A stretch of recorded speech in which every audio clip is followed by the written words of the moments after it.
BJP. സംസ്ഥാന അധ്യക്ഷൻ K. Surendran നയിക്കുന്ന കേരള പദയാത്ര കോഴിക്കോട് ജില്ലയിൽ പ്രവേശിച്ചു. ഇന്ന് വടകര മണ്ഡലത്തിലാണ് പര്യടനം നടത്തുക. രാവിലെ 10:30 സുരേന്ദ്രൻ്റെ വാർത്താ സമ്മേളനമുണ്ട്.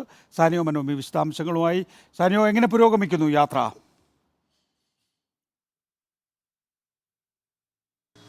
നികേഷ്, എല്ലാവർക്കും ഗുഡ് മോർണിംഗ്.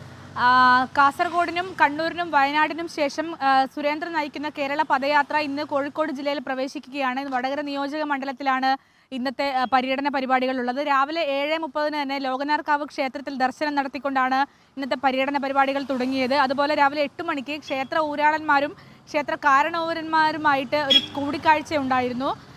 രാവിലെ 8:30 അതായത് രാവിലെ 8:30 പ്രാതൽ ഈ പൗരപ്രമുഖരുമായി ബന്ധപ്പെട്ടുകൊണ്ടായിരുന്നു. ക്ഷേത്ര കാരണവന്മാരും അതുപോലെ SNDPയുടെ താലൂക്ക് സെക്രട്ടറി ആയിട്ടുള്ള PM രവീന്ദ്രന്റെ വീട്ടിൽ സാമുദായിക നേതാക്കളുമായി കൂടിച്ചേർന്നുകൊണ്ടുള്ള ഒരു പ്രാതൽ ഒരുക്കിയിരുന്നു.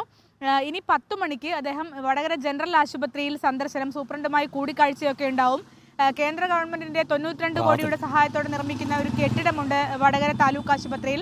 അത് സന്ദർശിക്കുന്ന അടക്കമുള്ള പരിപാടികളും ഉണ്ടാകും. 10:30 സുരേന്ദ്രൻ വാർത്താ സമ്മേളനം വിളിച്ചിരിക്കുന്നത്. അതിലാണ് രാഷ്ട്രീയ കാര്യങ്ങളടക്കമുള്ള വിഷയങ്ങളിൽ പ്രതികരിക്കുക. അതിനുശേഷം 11 മണിക്ക് കേന്ദ്ര പദ്ധതികളിൽ നിന്ന് ഗുണം ലഭിച്ച വിവിധ ആളുകളുടെ ഒരു കൂടിച്ചേരലും അനുമോദനവും അടക്കമുള്ള പരിപാടികൾ. ഉച്ചയ്ക്ക് 2 മണിക്ക്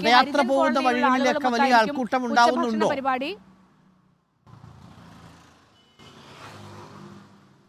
ഇതുവരെയും പദയാത്ര പോയ നമ്മൾ നേരത്തെ കണ്ട ഒരു പരിപാടി എന്ന് പറയുന്നത് നവകേരള മാർച്ചാണ്. അതുമായാണ് സ്വാഭാവികമായും ഈ പദയാത്രയെ താരതമ്യം ചെയ്യാൻ പോകുന്നത്. പക്ഷേ അത്തരത്തിലുള്ള വലിയൊരു ആൾക്കൂട്ടം ഇതുവരെയും ഉണ്ടായിട്ടില്ല എന്ന് വേണം പറയാൻ. പക്ഷേ കോഴിക്കോടും അതുപോലെ വടകരയും അടക്കമുള്ള ഇടങ്ങളിലൊക്കെ ആൾക്കൂട്ടം ഉണ്ടാകുമെന്നാണ് BJP പ്രതീക്ഷിക്കുന്നത്. പക്ഷേ ഇതുവരെ കഴിഞ്ഞ ഇടങ്ങളിലൊന്നും, വയനാട് അടക്കമുള്ള, കാസർഗോഡ്, കണ്ണൂർ അടക്കമുള്ള ഇടങ്ങളിലൊന്നും വലിയൊരു ആൾക്കൂട്ടം, നവകേരള മാർച്ചിനെയൊക്കെ ഓർമ്മിപ്പിക്കുന്ന വിധത്തിലുള്ള വലിയൊരു ആൾക്കൂട്ടം ഉണ്ടായിട്ടില്ല. അതുണ്ടാക്കാനുള്ള ശ്രമമാണ് BJP നടത്തുന്നത്.